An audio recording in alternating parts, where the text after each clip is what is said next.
நாம் ஜெபித்து ஆரம்பிப்போம். பரலோக பிதாவே, உம்மை துதிக்கிறோம், உம்மை ஸ்தோத்திரிக்கிறோம். இந்த நாளிலே கூடி வந்து உம்முடைய வார்த்தையை கர்த்தாவே கற்றுக்கொள்ளும்படியாக இந்த வாய்ப்பை கொடுத்தபடியால் ஸ்தோத்திரிக்கிறோம். வந்திருக்கிற மக்கள் இன்னும் பல்வேறு இடங்களிலிருந்து இந்த ஆராதனையில் கலந்து கொண்டிருக்கிற மக்களை ஆசீர்வதிப்பீராக. இப்படி வார்த்தை கொண்டு எங்களோடு பேசும் பரிசுத்த ஆவியானவர் தாமே புரிந்து கொள்ள, அறிந்து கொள்ள மனக்கண்கள் பிரகாசமடைய செய்வீராக. இது சரியான விதத்தில் மக்களுக்கு சொல்ல எனக்கு உதவி செய்வீராக. அநேகர் இன்றைக்கு பிரசங்கிக்கப்படுகிற இந்த வார்த்தைகளால் தொடப்படட்டும், ஆசீர்வதிக்கப்படட்டும், எங்களுடைய ஜீவியங்கள் மாற்றப்படட்டும். உடைய வார்த்தை வல்லமையாய் ஒவ்வொரு உள்ளத்தில் கிரியை செய்யட்டும். உமக்கே எல்லா கனம், மகிமை, துதி, ஸ்தோத்திரத்தை ஏறெடுக்கிறோம். ஆண்டவராய் இயேசுவின் நாமத்திலே ஜெபிக்கிறோம். ஆமேன். ரோமருக்கு எழுதின நிருபம் 2ஆம் அதிகாரத்துக்கு திருப்பிக் கொள்வோம். ரோமருக்கு எழுதின நிருபத்தை ஒவ்வொரு வசனமாக படித்து வருகிறோம். இப்போ 2ஆம் அதிகாரத்தில் இருக்கிறோம். இன்றைக்கு 4, 5 ஆகிய வசனங்களை நாம் பார்க்க போகிறோம். ஆனால் என்னுடைய பேக்ரவுண்டை கொஞ்சம் சொல்லிடுறேன். ஏன்னா எப்படி இங்கே வந்தோம் அப்படிங்கிற அந்த கனெக்ஷனுக்காக மறுபடியும் ஒரு தடவை சொல்லிடுறேன். 1ஆம் அதிகாரத்தில் 18ஆம் வசனத்திலிருந்து நாம் பார்த்தோம். தேவ கோபாக்கினை எல்லா அக்கிரமத்துக்கும் அநியாயத்துக்கும் எதிராக வெளிப்படுத்தப்பட்டிருக்கிறது என்று நாம் பார்த்தோம். எல்லா மனுஷருடைய அவபக்திக்கும் அநியாயத்துக்கும் எதிராக அல்லது விரோதமாய் தேவ கோபாக்கினை வெளிப்படுத்தப்பட்டிருக்கிறது என்று வாசித்தோம். த wrath of God is revealed against all ungodliness and unrighteousness வாசிக்கிறோம். இதை பவுல் கூறும்போதே அவருக்கு ஒரு காரியம் நினைவுக்கு ஒரு யூதர்கள் இதை எப்படி எண்ணுவார்கள் என்று யோசித்து பார்க்குறார். யூதர்கள் இதை கேட்கும்போது எப்படி நினைப்பாங்க? கரெக்டு, பவுல் சொல்கிறது ரொம்ப கரெக்ட் தான். எல்லா அவபக்தியும் அநியாயமும் எங்கேருந்து வருது? எல்லாம் அந்த புறஜாதிகள் தான். அவங்க தான் அவபக்தி அநியாயம் நிறைந்தவர்கள். எதையோ வணங்குறாங்க, என்னென்னமோ செய்கிறாங்க, ஒழுக்கக்கேடான ஒரு வாழ்க்கையை வாழுகிறார்கள். நமக்கோ 10 கற்பனை இருக்குது. தேவனுடைய பல போதனைகள், கட்டுப்பாடுகள் நம்முடைய யூத மார்க்கத்தில் இருக்கிறது. ஆகவே நாம் ரொம்ப நல்லவர்களாக்கும், புறஜாதிகள் தான் ரொம்ப மோசமாக்கும் அப்படின்னு யோசித்து இதெல்லாம் புறஜாதிகள் மேல் வரக்கூடிய காரியங்கள். தேவ கோபாக்கினை, தேவ நியாய தீர்ப்பு, தண்டனை என்பது புறஜாதிகளுக்கு கிடைக்கக்கூடிய காரியம் என்று எண்ணுவார்கள் என்று அவர் அறிந்திருக்கிறார். அதனால் அதை கொஞ்சம் சரி பண்ண விரும்புகிறார். இல்லைப்பா, நான் வெறும் புறஜாதிகளை பற்றி பேசலை, யாராக இருந்தாலும் சரி, நீ யூதன் நினைக்கிற அவன் மோசம்னு, ஆனால் நீயே அவன் என்ன காரியம் செய்கிறான்னு அவனை குற்றஞ்சாற்றியோ அதே காரியங்களை நீயும் செய்து கொண்டிருக்கிறாய். அப்போ இது வெறும் புறஜாதிகளை குறிக்கல, எவராக இருந்தாலும் அவரை குறிக்குது. யூதர்களாக இருந்தாலும் சரி, இன்னும் இந்த உலகத்தில் மாரலிஸ்ட்ஸ்ன்னு இருக்கிறாங்க. அதாவது பல ஜாதிகளை சேர்ந்த மக்கள், ஆனால் கொஞ்சம் யோக்கியமாக வாழுகிறவர்கள், யோக்கியர்கள். அவர்கள் நினைக்கிறாங்க, நான் யோக்கியமாக இருக்கிறதுனால எனக்கு எந்த தண்டனையும் கிடையாது, நான் என்ன தப்பு பண்ணேன், நான் யோக்கியனாச்சே அப்படின்னு அவர்கள் நினைக்கிறார்கள். என்னுடைய யோக்கியதையே எனக்கு கடவுள்கிட்ட தயவை பெற்றுத்தரும் எனக்கு, அதனால் நான் பயப்பட வேண்டியதில்லை அப்படின்னு நினைக்கிறாங்க. இவர்கள் எல்லாரையும் வச்சு அவர் மனசில் வச்சுக்கிட்டு சில காரியங்களை இங்கே சொல்லுகிறார். அதுதான் 2ஆம் அதிகாரம் ஆரம்பத்திலேருந்து பார்க்குறோம். 1ஆம் வசனம் பாருங்கள். ஆகையால் மற்றவர்களை குற்றவாளியாக தீர்க்கிறவனே, நீ யாரானாலும் சரி, போக்கு சொல்ல உனக்கு இடமில்லை. நீ குற்றமாய் தீர்க்கிறவைகள் எவைகளோ அவைகளை நீயே செய்கிறபடியால் நீ மற்றவர்களை குறித்து சொல்லுகிற தீர்ப்பினாலே உன்னைத்தானே குற்றவாளியாய் தீர்க்கிறாய். அவன் தப்பு செய்கிறான்னு நீ சொல்கிற, சொல்லும்போதே எனக்கு தெரியுது உனக்கு தப்புனா எதுன்னு தெரியுது. அவன் மேலே ஒரு விரலை வச்சு நீ விரலை சுட்டி காட்பித்து அவன் மேலே தப்பு சொல்லும்போது 3 விரல் ஒன்றை நோக்கி இருக்குது, 3 விரல். ஏன்னா நீ அதே தப்பை செய்கிறவன் நீ அப்படின்னு சொல்கிறார். அப்போ பவுல் நியாய தீர்ப்பு எனக்கு இருக்காது, எனக்கு கிடையாது, தேவ கோபாக்கினை ஏன் மேலே வராதுன்னு யூதர்கள் நினைக்கிறார்கள் இல்லையா, மற்றும் மாரலிஸ்ட் யோகியர்கள் நினைக்கிறார்கள் இல்லையா. பல்வேறு காரியங்களை இந்த உலகத்தில் பல்வேறு விதமாக நம்பிக்கொண்டிருக்கிறவர்கள் நினைக்கிறார். சிலர் நியாய தீர்ப்பே வராது, ஏன்னா கடவுள் எங்கே நியாயம் இருக்கிறாரு, இத்தனை 1000 ஆண்டு ஆச்சு, என்ன நியாய தீர்ப்பு வந்துடுச்சாக்கும், நியாய தீர்ப்பு வருதுன்றாங்க. இந்த கிறிஸ்தவ பிரசங்க எப்போ வருது, இது வரைக்கும் வரல, இனிமேல் எங்கே வரப்போகுது அப்படி சொல்கிற ஆளுகளும் இருக்கிறாங்க. ஆகவே யூதர்கள் இருக்கிறாங்க, அவங்க நினைக்கிறாங்க நாங்கள் ரொம்ப நல்லவர்களாக்கும், எங்கள் மேலே கடவுள் விசேஷ பிரியம் வச்சுருக்கிறார், ஏன்னா நாங்கள் ஆபிரகாமின் பிள்ளைகள், அதனாலவே எங்களை நியாயம் தீர்க்க மாட்டார்னு நினைக்கிறாங்க. அவங்க இனமே அவர்களுக்கு போதும், அவர்களுக்கு அந்த இனத்தில் பிறந்ததுனாலே அவர்களுக்கு தேவதயவு உண்டாயிருக்குன்னு நினைக்கிறாங்க. யோகியர்கள் நினைக்கிறாங்க நாங்கள் ரொம்ப நல்லவர்கள், யோகியமாக வாழ்கிறோம், எங்களுக்கு தேவதயவு இருக்குதுன்னு நினைக்கிறாங்க. மூணாவது ஒரு தரப்பினர் நினைக்கிறாங்க எங்களுக்கு எந்த தேவதயவும் தேவையில்லை, ஏன்னா நியாய தீர்ப்பு எங்கே நடக்க போகுது, இது வரைக்கும் நியாயம் தீர்க்கல, இனிமேங்க நியாயம் தீர்க்க போகிறார். இப்படி பல்வேறு தரப்பினர் இருக்கிறாங்க. அவர்களுக்கெல்லாம் நியாய தீர்ப்பு நிச்சயமாக உண்டுங்கிறத நிரூபிக்கிறதுக்காக பவுல் அப்போஸ்தலன் இங்கே காரியங்களை சொல்கிறார். அவர் சொல்கிறாரு, மற்றவர்களை குற்றவாளியாக தீர்க்கிற நீ, இந்த யூதர்கள் யோகியர்களை பார்த்து சொல்கிறாரு, மற்றவர்களை நீ குற்றவாளின்னு தீர்க்கிற, ஆனால் நீயே அந்த குற்றங்களை செய்கிறாய் என்று அந்த ஆர்கியூமெண்ட்டை முன் வைக்கிறார். நியாய தீர்ப்பு நிச்சயமாக உனக்கும் உண்டு அப்படிங்கிறதுக்கு. ரெண்டாவது, இப்படிப்பட்டவை செய்கிறவர்களுக்கு 2ஆம் வசனம், தேவனுடைய நியாய தீர்ப்பு சத்தியத்தின்படியே இருக்கிறது என்று அறிந்திருக்கிறோம். அதாவது இப்படிப்பட்டவர்களை செய்கிறவர்களுக்கு தேவனுடைய நியாய தீர்ப்பு அவர்கள் எந்த இனத்தை சார்ந்திருக்கிறார்கள் என்பதன் அடிப்படையில் இல்லை, எதன்படி இருக்கிறது, சத்தியத்தின்படி. விசேஷமாக யூதர்களை எண்ணி பார்க்குறார் இவர், விசேஷமாக சத்தியத்தின்படி இருக்கிறது. கடவுள் நியாயம் தீர்க்கும்போது நீ ஆபிரகாமின் பிள்ளையான்னு பார்க்குறதில்ல, நீ யூதனான்னு பார்க்குறதில்ல, உன் இனம் எதுன்னு பார்க்குறதில்ல, ஜாதி எதுன்னு பார்க்குறதில்ல, சத்தியத்தின்படி நடந்தியா இல்லையாங்கிறது தான் பார்க்குறாரு அப்படிங்கிறார். அப்போ ரெண்டாவது ஆர்கியூமெண்ட் இது, சத்தியத்தின்படி நியாயம் தீர்க்கிறவர் இவர், உன் இனத்தை பார்த்து நியாயம் தீர்க்கிறவர்கள், அதனால் உனக்கு நியாய தீர்ப்பு உண்டு அப்படிங்கிறாரு. மூன்றாவது ஆர்கியூமெண்ட் என்ன சொல்கிறாரு 3ஆம் வசனத்தில், இப்படிப்பட்டவர்களை செய்கிறவர்களை குற்றவாளிகள் என்று தீர்த்தும் அவைகளையே செய்கிறவனே நீ தேவனுடைய நியாய தீர்ப்புக்கு தப்பிக்கொள்ளலாம் என்று நினைக்கிறாயா? அல்லது தேவ தயவு நீ குணப்படும்படி உன்னை ஏவுகிறது என்று அறியாமல் அவருடைய தயவு, பொறுமை, நீடிய சாந்தம் இவைகளின் ஐஸ்வர்யத்தை அசட்டை பண்ணுகிறாயோ?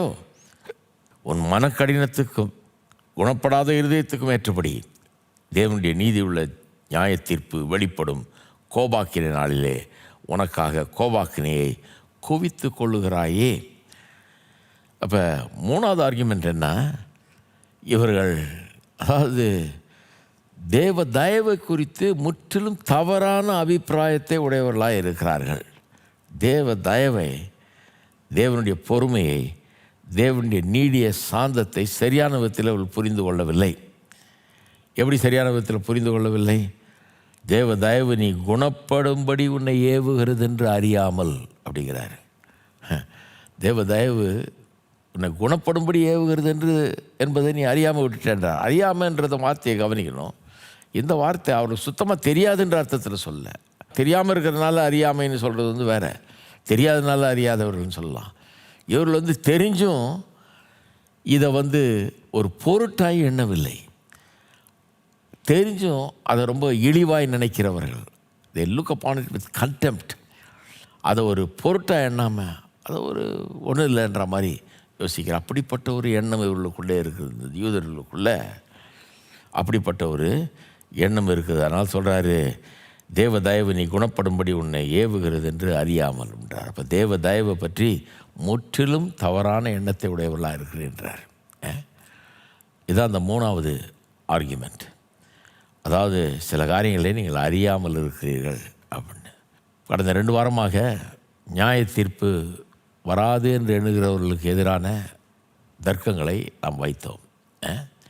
நிறைய பேர் நினைக்கிறாங்க வரவே வராதுன்னு, அவளுக்கு எதனால் தர்க்கங்களை சொன்னோம். இப்போ தொடர்ந்து எப்படி இப்படிப்பட்டவர்கள் 4 காரியங்களை குறித்து அறியாமை உள்ளவர்களாக இருக்கிறார்கள் என்பதை இன்றைக்கும் இன்னும் அடுத்த வாரங்களுக்கும் நான் சொல்ல இருக்கிறேன். 4 காரியங்களை குறிப்பாக குறிப்பிடுறார் 4ஆம் வசனத்திலையும் 5ஆம் வசனத்திலையும். 4 காரியங்களை குறித்த ஒரு அறியாமை. அதாவது அறியாமைன்னா சுத்தமாக தெரியாதுன்னு இல்லை, தெரியும், இருந்தாலும் அதை ஒரு பெரிய பொருட்டாக நினைக்கிறது இல்லை, அது ஒரு இழிவாக ஒரு கேவலமாக நினைக்கிற ஒரு மனப்பான்மை. அதில் முதலாவது என்ன, அவர்கள் அறியாது இருக்கிறார்கள் என்றார். தேவ தயவு நீ குணப்படும்படி உன்னை ஏவுகிறது என்பதை அறியாது இருக்கிறாய். குணப்படும்படின்னு தமிழில் வந்திருக்கு. இங்கிலீஷில் பார்த்தீங்கன்னா the goodness of God leads you to repentance ன்னு வருது. ரிப்பென்டன்ஸ் மனம் திரும்பும்படி, குணப்படும்படின்றதை மனம் திரும்பும்படி அப்படின்னு இங்கிலீஷ் மொழிபெயர்க்கிறது. ரெண்டும் ஒன்று தான், குணப்படுறதும் மனம் திரும்புதலும் ஒன்று தான். மனம் திரும்புதல் கொஞ்சம் பெட்டர் வார்த்தை, அதை வைத்து இன்றைக்கு விளக்குகிறேன். மனம் திரும்புதல் எப்போவுமே ஒரு மெய்யான கிறிஸ்தவனுடைய வாழ்க்கையை பார்த்திங்கன்னா முதல்ல மனம் திரும்புதல் வரும், அப்புறம் தான் கர்த்தர் பேரில் வைக்கிற விசுவாசம். எப்போதுமே சுவிசேஷத்தில் மனந்திரும்புதல் முதலாவது வரக்கூடிய காரியம். இயேசு வரும்போது அதுதான் பிரசங்கம் பண்ணிட்டு வந்தார். மனந்திரும்பி விசுவாசியங்கள் தான் பிரசங்கம் பண்ணார். மார்க் 1:15 தேவனுடைய ராஜ்யம் சமீபமாக இருக்குது, அதனால் என்ன பண்ணுங்கள், மனம் திரும்புங்க, விசுவாசியங்கள் அப்படிங்கிறார். அது மட்டும் இல்லை, யோவான் ஸ்நானம்னு பிரசங்கிக்கும் போது மனம் திரும்புதலை தான் முதல்ல மனம் திரும்ப சொல்லி தான் முதல்ல சொல்கிறான். மனம் திரும்பி தான் தேவன் பேரில் விசுவாசம் வைக்கணும். அது மட்டும் இல்லை, பேதுரு பிரசங்கம் பண்ணும்போது பெந்தேகோஸ்தே நாளில் ஜனங்கள் குத்தப்பட்டவர்கள் கேட்குறாங்க, நாங்கள் என்ன செய்ய வேண்டும், என்ன செய்ய வேண்டும்னு கேட்ட உடனே பேதுரு சொல்லுகிறாரு, நீங்கள் எல்லாரும் மனம் திரும்பி கர்த்தராகிய இயேசுவை விசுவாசிங்க அப்படிங்கிறார். அது மட்டும் இல்லை, அப்போஸ்தலனாகிய பவுலே எபேசு பட்டணத்து மூப்பர்களை வரவழைத்து அவர்களுக்கு அவர் விடை கொடுக்கும்போது கடைசியாக அவர்களை பார்த்துட்டு போகிறார். இனிமேல் அவர் திரும்பி வரப்போகிறதில்லை, இதோட அவர் வாழ்க்கை முடிய போகுது, போகிறாரு. அதை அறிந்தவராய் அவர்களை கூப்பிட்டு ஒரு ஃபேர்வெல் அட்ரஸ் கொடுக்குறாரு, விடைபெறுகிறார் அவர்கள்ட்டது. அப்போ சொல்கிறாரு, நான் உங்கள் மத்தியில் என்ன பிரசங்கம் பண்ணேன், மனம் திரும்புங்கள், தேவன் பேரில் விசுவாசம் வையுங்கள் என்று பிரசங்கம் பண்ணேன் அப்படிங்கிறார். மனம் திரும்புகள், இயேசு கிறிஸ்துவ விசுவாசிங்க. மனம் திரும்புதல் தான் முதல்ல வருது எப்போவுமே. எபிரேய நிருபத்தை பார்த்தீங்கன்னா 6 அடிப்படை உபதேசங்களை குறித்து 6ஆம் அதிகாரம் முதல் 2 வசனங்களில் வாசிக்கிறோம். அதில் பார்த்தீங்கன்னா முதல் 2 உபதேசம் என்ன, செத்த கிரியைகளை விட்டு நீங்களாகி மனம் திரும்பி பிறகு தேவன் பேரில் விசுவாசம் வைக்கிறது. 2 டாக்ட்ரின்ஸ். ஒன்று repentance from dead works, second faith toward God. செத்த கிரியைகளுக்கு நீங்களாகி மனம் திரும்புதல், அப்புறம் தேவன் பேரில் வைக்கிற விசுவாசம். அதில் கூட பாருங்கள், இந்த வரிசை எதேச்சியாக அங்கே போடப்படவில்லை, திட்டமிட்டே அது முதல்ல வருது. அதுதான் முதல்ல வரணும், அதனால தான் அது முதல்ல போட்டிருக்காங்க. மனம் திரும்புதல், பிறகு தேவன் பேரில் வைக்கிற விசுவாசம் என்று வசனத்திலே நாம் வாசிக்கிறோம். அப்போ இந்த மனம் திரும்புதல்னால் என்ன, குணப்படுறது அல்லது மனம் திரும்புறதுனா என்னங்கிறத நாம் கவனிக்க வேணும். ஏன்னா தேவ தயவு உன்னை மனம் திரும்புவதற்கு உன்னை ஏவுகிறது என்று நீ அறியாமல் இந்த அவருடைய தயவு, பொறுமை, நீடிய சாந்தம் இவைகளின் ஐஸ்வர்யத்தை அசட்டை பண்ணுகிறாயோ என்ற 4ஆம் வசனத்தில். ஏன் அசட்டை பண்ணுறாங்க? ஏன்னா தேவ தயவு மனம் திரும்புவதற்கு ஏதுவாக அவர்களை திருப்புகிறது அல்லது நடத்துகிறது, ஏவுகிறது என்பது அறியாமல் இருக்கிறீங்கன்றார். அப்போ மனம் திரும்புதல்னா என்னென்னு முதல்ல பார்க்கணும். அப்போ தான் தேவ தயவு மனம் திரும்புவதற்கு ஏதுவாக நடத்துகிறதுன்னு சொல்லும்போது என்ன அர்த்தத்தில் சொல்லப்பட்டிருக்கிறதுன்னு நமக்கு வழங்கும். இந்த மனம் திரும்புதல் என்கிற அந்த வார்த்தை, ரிப்பென்டன்ஸ் என்கிற வார்த்தையுடைய அர்த்தத்தை பார்த்தீர்கள் என்றால், லத்தீன் மொழியிலும் கிரேக்க மொழியிலும் 2 விதமாக அர்த்தம் சொல்லுகிறார்கள். அந்த 2த்தையுமே இன்றைக்கு பார்க்க போகிறோம். ஏன்னா 2த்தையும் ஒன்றா பார்த்தா தான் முழு அர்த்தம் வழங்கும் நமக்கு. லத்தீன் மொழியிலிருந்து வருகிறவர்கள் என்ன சொல்லுகிறார்கள், மனம் திரும்புதல் என்றால் டு திங்க் அகெயின், மறுபடியும் சிந்தித்து பார்ப்பது, மறுபடியும் சிந்தித்து பார்ப்பது அப்படின்னு அர்த்தம்ன்றாங்க. கிரேக்க மொழியிலேருந்து வருகிறவங்க சொன்னாங்க, மனம் திரும்புதல்னு சொன்னால் மனம் மாறுவது, சேஞ்ச் ஆஃப் மைண்ட் அப்படின்றாங்க. 2த்தையும் பார்ப்போம். முதல்ல இந்த லத்தீன் வார்த்தையை நாம் பார்ப்போம், மறுபடியும் சிந்திப்பது. இதை பார்க்குறதுனா ஒரு உதாரணம், பைபிள் உதாரணத்தை எடுத்துக்கலாங்க. இது நல்லா கிளியராக இது டெமான்ஸ்ட்ரேட் பண்ணப்படுகிறது. இது நமக்காக அப்படியே நடைமுறையில் காட்டப்படுகிறது. மத்தேயு எழுதின சுவிசேஷம் 21ஆம் அதிகாரத்துக்கு நம்ம போவோம்.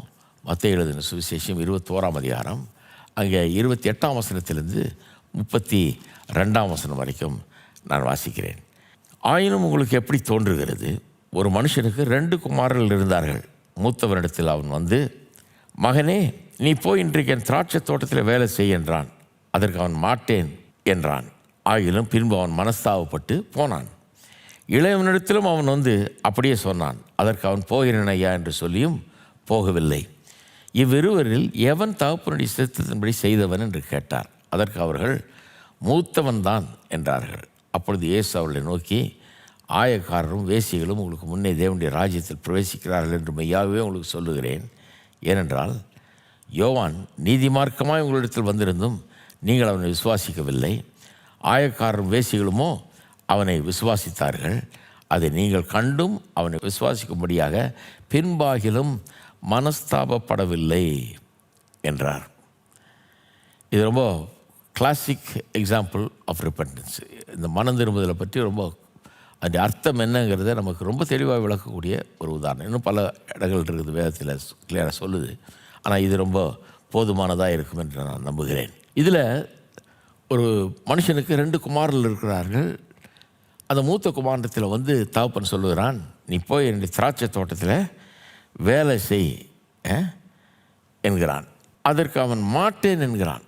க்ளீனாக அவன் டிசைட் பண்ணிட்டான் செய்யக்கூடாதுன்னு. மாட்டேன் என்கிறான். மாட்டேன்ட்டு போகிறான். ஆனால் போனவன் ஏதோ அவனுக்கு நடக்குது, ஐயோ இப்படி சொல்லிட்டோமேன்னு யோசிக்கிறான் போல இருக்கு. பின்பு அவன் மனஸ்தாபப்பட்டு போனான் இருக்குது. அதாவது அப்படி சொல்லிட்டோமேன்னு சொல்லி வருத்தப்படுறான். வருத்தப்பட்டு அதை மறுபடியும் பரிசீலித்து பார்க்கிறான். மறுபடியும் அதை குறித்து சிந்திக்கிறான். ஐயோ இப்படி சொல்லிட்டு வந்துட்டோமேன்னு மறுபடியும் சிந்திக்கிறான். சிந்திச்சு விட்டு அப்புறம் செய்ய மாட்டேன்னு சொன்னவன் நேர் எதிராக போய் வேலையை செய்கிறான். அவனுக்கு என்ன நடந்தது? 2வது தடவை சிந்தித்ததின் விளைவு அது. மறுபடியும் சிந்தித்தான் பாருங்கள், அதனுடைய விளைவு பாருங்கள். நாம் கூட ரட்சிக்கப்படுவதற்கு முன்பாக சில காரியங்களை குறித்து ஏற்கனவே தீர்மானிச்சிட்டோம். சிலர் சொன்னாங்க, நம்மளுக்கு பைபிளில் அப்படி சொல்லியிருக்கு, அப்படி சொல்லியிருக்கு, இப்படி வாழணும், அப்படி வாழணும், இதை செய்யக்கூடாது, அது செய்யக்கூடாது, இப்படி இருக்கணும், அப்படி இருக்கணும்.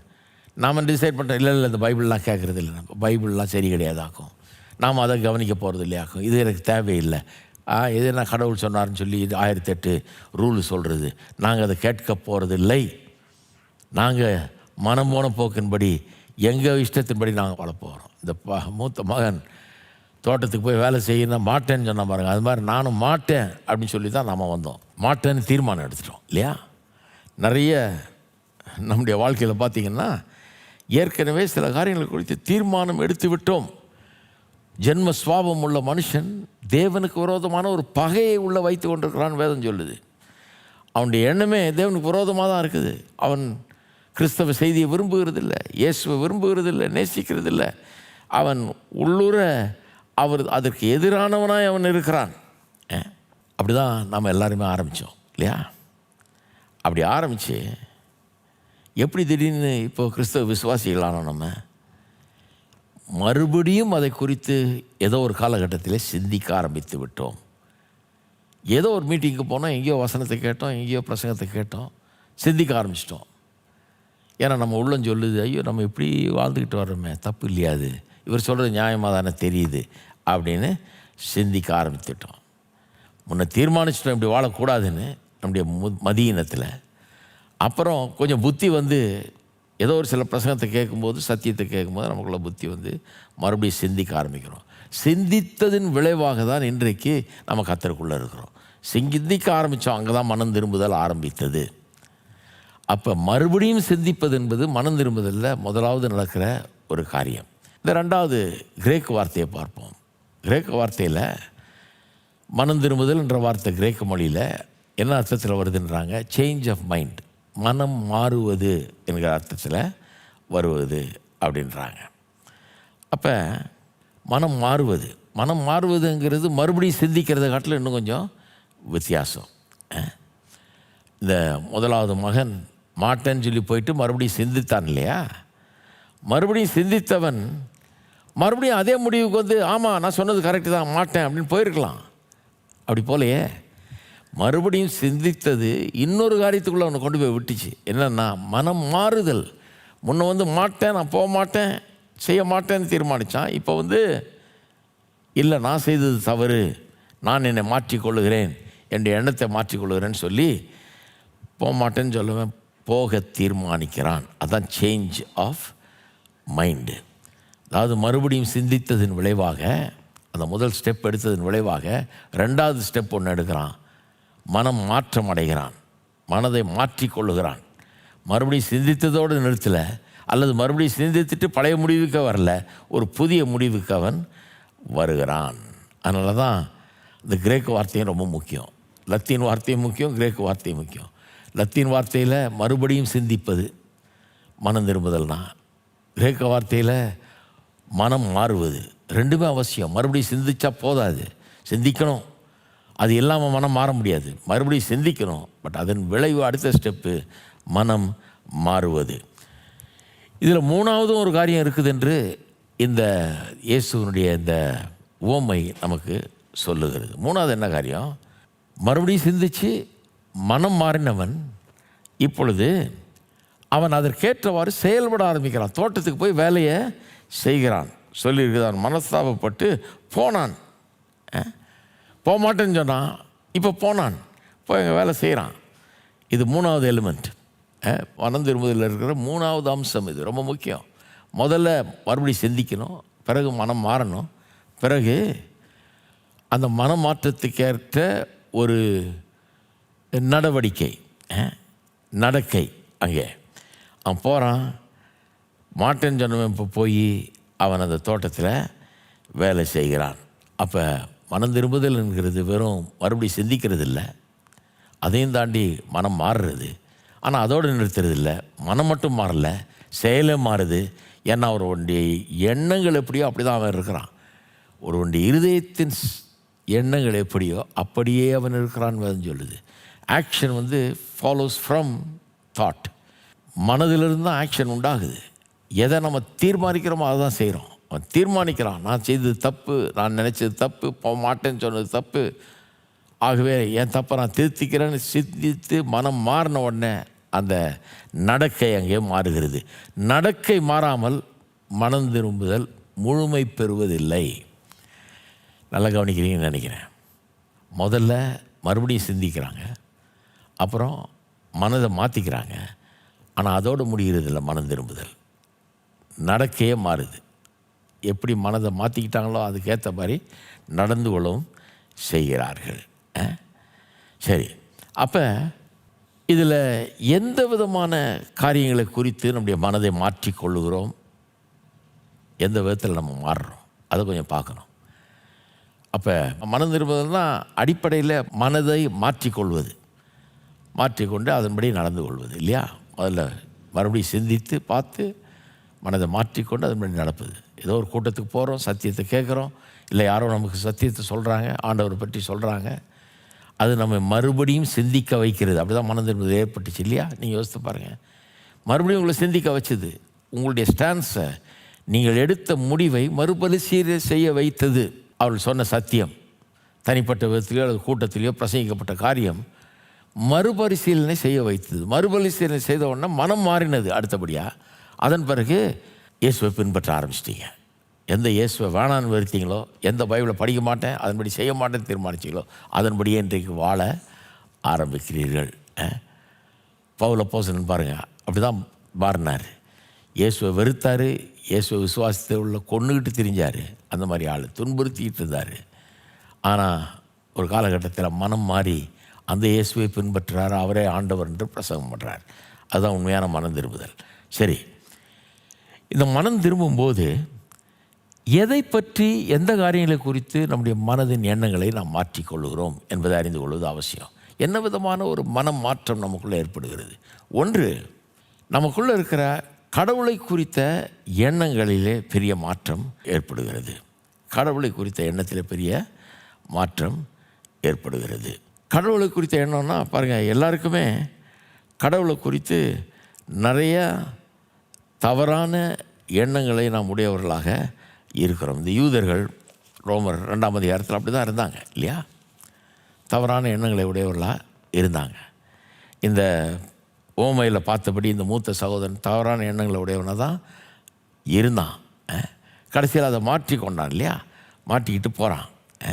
இந்த ஓமையை கேட்டுக்கொண்டிருக்கிறவர் சொல்கிறாரு, ஆயக்காரரும் வேசிகளும் உங்களுக்கு முன்னே தேவனுடைய ராஜ்யத்தில் பிரவேசிக்கிறார்கள் என்று மெய்யாகவே உங்களுக்கு சொல்லுகிறேன். எப்படி ஆயக்காரர்களும் வேசிகள்னா அன்றைக்கி இருந்த பாவிகளிலே மகா பெரிய பாவிகளாக எண்ணப்பட்டவர்கள். அப்படிப்பட்ட ரொம்ப கேவலமாக அவங்கள பற்றி ஜனங்க நினச்சாங்க. அவர்கள் தேவனுடைய ராஜ்யத்திலே உங்களுக்கு முன்னே பிரவேசிக்கிறார்கள் அப்படின்னு பரிசேயரை பார்த்து சொல்கிறாரு. எப்படி அவங்களுக்கு முன்னே பிரவேசிக்கிறாங்க அவங்க? ஏன்னா அவங்க இந்த மூத்த சகோதரன் மாதிரி. அவன் முதல்ல மாட்டான்னா அந்த மாதிரி டைப் இவங்க ஆயக்காரரும் வேசிகளும். கடவுளுடைய வழியில் நான் நடக்க மாட்டேன், நான் நினச்சபடி நடப்பேன், நான் நினச்சதை செய்வேன், ஏன் இஷ்டப்படி வாழுவேன் அப்படி போன பாவிகள் அவர்கள். ஆனால் மறுபரிசீலனை செய்து தங்களுடைய எண்ணத்தை மனம் மாறி இப்போ உள்ளே வந்துட்டாங்கன்றார். மறுபரிசீலனை செய்து மனம் மாறி உள்ளே வந்துட்டாங்க. முன்ன தப்பாக நினச்சிட்டு இருந்தாங்க, இப்போ மனம் மாறிட்டாங்க, வந்துட்டாங்க. அதனால தான் அவங்க உங்களுக்கு முன்னால் வந்துட்டாங்கன்றாரு. பரிசேயர்லாம் அவன் என்னாலும் கேட்டுகிட்டே தான் இருக்கிறான், ஆனால் மனமாற்றம் மட்டும் நடக்கிறதே இல்லை. மறுபரிசீலனை செய்யவே இல்லை, அவங்க மனம் மாற்றம் நடக்கவே இல்லை. ஆகவே இயேசுவை விசுவாசிக்கிறது அவங்களுக்கு கடினமாக இருக்கிறது. சொல்கிறாரு, யோவான் நீதி மார்க்கமாக உங்களிடத்தில் வந்திருந்தும் நீங்களும் அவனை விசுவாசிக்கவில்லை, ஆயக்காரரும் வேசிகளுமோ அவனை விசுவாசித்தார்கள், அதை நீங்கள் கண்டும் அவனை விசுவாசிக்கும்படியாக பின்பாகிலும் மனஸ்தாபப்படவில்லை. அதே வார்த்தையை பயன்படுத்துகிறார். மூத்த சகோதரன் மாட்டேன்னு சொல்லிட்டு பிறகு மனஸ்தாபப்பட்டு போய் வேலை செய்கிறான், நான் செய்தது தப்புன்னு உணர்ந்து. ஆனால் உங்களுக்குள்ள அந்த மனஸ்தாபம் வரலையே, மனம் மாறுதல் வரதில்லையே என்றார். நீங்கள் செய்த தவறு நீங்கள் உணரவே இல்லையே, கேட்டுகிட்டே இருக்கிறீங்க, சத்தியம் தெரியும்னு நினைக்கிறீங்க, பைபிளை படிக்கிறீங்க, எல்லாம் பண்ணுறீங்க, ரொம்ப ரிலீஜியஸாக நடந்துக்கிறீங்க, ஆனால் உங்களுக்குள்ள மனமாற்றம் வரவே இல்லைங்கிறார். அப்போ கடவுளை பற்றி இவங்க சதா கேட்டுட்டு தான் இருக்கிறாங்க. கேட்காத ஜனங்கள் இல்லை யார், இந்த பரிசேயர்கள்லாம் யூத மார்க்க தலைவர்கள்லாம் கேட்டுட்டு தான் இருக்கிறாங்க, ஆனால் மனமாற்றம் வரவே இல்லை. ஏன்னா தேவ தயவை பற்றி, அப்படி பொறுமையை பற்றி, நீடிய சாந்தத்தை பற்றி முற்றிலும் தவறான ஒரு எண்ணத்தை அவர்கள் வைத்திருக்கிறார்கள். ஒரு தவறான முடிவுக்கு வந்துட்டாங்க அதை பற்றி. அதுதான் வேதவசனம் போதிக்குது. ஜென்ம சுவாபம் உள்ள மனுஷன் தேவனுக்கு எதிரான ஒரு பகையை உள்ளே வைத்து கொண்டு இருக்கிறான். ஜென்ம சுவாபம் உள்ள மனுஷன்னா இந்த உலகத்தில் பிறந்து வளர்கிற மனுஷன், ரட்சிக்கப்படாத மனுஷன், தேவன் அறியாத மனுஷன் பிறந்து வளர்கிறான் பாருங்கள், அவன் ஜென்ம சுவாபத்தோடு இருக்கான். அந்த பிறந்த அந்த சுவாபத்தோட பாவத்தில் பிறந்து பாவத்திலே வளர்கிறான், இன்னும் மனம் மாறல. அப்படிப்பட்ட மனுஷன் பொதுவாக அவனுடைய ஆரம்பமே எப்படி இருக்குது, கடவுளுக்கு எதிரான ஒரு பகையை உள்ளே வைத்து கொண்டிருக்கிறான். ஒன்று கடவுளை பற்றி யோசிக்கிறதே இல்லை யோசிச்சான்னா கடவுளை பற்றி தப்பாக யோசிக்கிறது. அவர் ஏதோ ஒரு பொல்லாதவர் போலவும், கடுமையானவர் போலவும், அவர் நமக்கு விரோதமானவர் போலவும், அவர் நியாயமற்றவர் போலவும் யோசிக்கிறது. பேச்சை கேட்டிருக்கீங்க இல்லையா, மனுஷர்கள் பேசுகிறத நிறைய கேட்டிருப்பீங்க. அப்படி தான் பேசுவாங்க.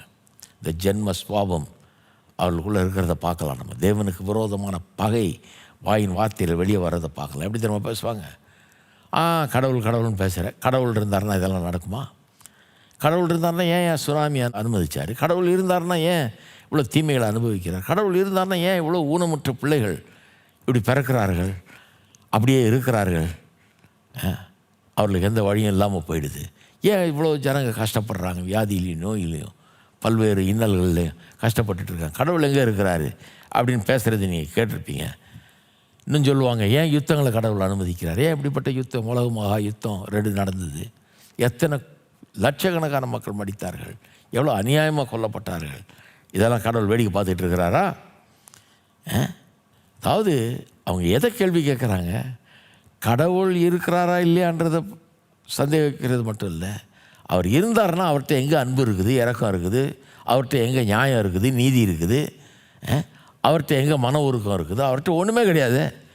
இன்னும் கேட்டால் நமக்கு விரோதமான எண்ணங்களை வைத்திருக்கிறார் போல இருக்கு, அவர் நம்மளை அழிக்கணுன்னே செயல்பட்டு இருக்கார் போல இருக்குது, நம்ம மேலே கோபமாகவே இருக்கார் போல இருக்குது, நமக்கு தீமையே செய்வார் போல இருக்குது, அவர்கிட்ட எங்கே அன்பு இருக்குது அப்படிங்கிற மாதிரி கேள்வி கேட்குறாங்க. தேவனை குறித்தும் அவருடைய நோக்கங்களை குறித்தும் அவருடைய திட்டங்களை குறித்தும் எல்லாவற்றை குறித்தும் இந்த யூதர்கள் தவறான எண்ணங்களை உடையவர்களாய் இருந்தார்கள். மனம் திரும்பல் ஏற்படும் போது என்ன நடக்குது, மறுபடியும் சிந்திக்கிறாங்க பாருங்கள். அந்த சிந்திக்கிறது ரொம்ப முக்கியம் பாருங்கள். அதனால தான் சபைக்கு வரும்போது ஒரு சிந்திக்கிற இடமா இது இருக்கிறது. சிந்திக்க ஒரு நேரம் கிடைக்கிறது நமக்கு. பிரசங்கம் என்ன, சிந்திக்க தூண்ட வேண்டும். நிறைய பேர் சபையை எப்படி நினைக்கிறாங்க, வந்தேன் 4 தடவை உருண்டை நாக்கம், பரண்ட நாக்கம், வேர்த்து ஊத்து நாச்சாக்கம், அப்படியே உச்சந்திலேருந்து உள்ளங்கால் வரைக்கும் சுருன்னு ஏறிச்சாக்கும், இப்படிப்பட்ட ஒரு அனுபவம் எனக்கு கிடைச்சிது, ஆகவே நான் ரட்சிக்கப்பட்டேன். இல்லை, சபைக்கு வந்தால் இமோஷன்ஸு அவசியம் இல்லைன்னு நான் சொல்லலை. இமோஷன்ஸே இல்லாதவங்கள அது எனக்கு பிடிக்காது பாருங்கள். இப்போ ஒரு இமோஷன்ஸும் இல்லைன்னா சில ஜனங்க கோயிலுக்குள்ளே போயிட்டு அப்படியே விரைச்சிக்கிட்டு இருப்பாங்க. எந்த ஒரு புன்னகையும் இருக்காது, ஒரு கைத்தட்டுதல் இருக்காது, ஒரு சந்தோஷம் இருக்காது, ஒரு மகிழ்ச்சி இருக்காது. நல்லா தான் இருப்பாங்க வெளியே, உள்ளே வந்தோன்னா அப்படியே விரைச்சிக்குவாங்க.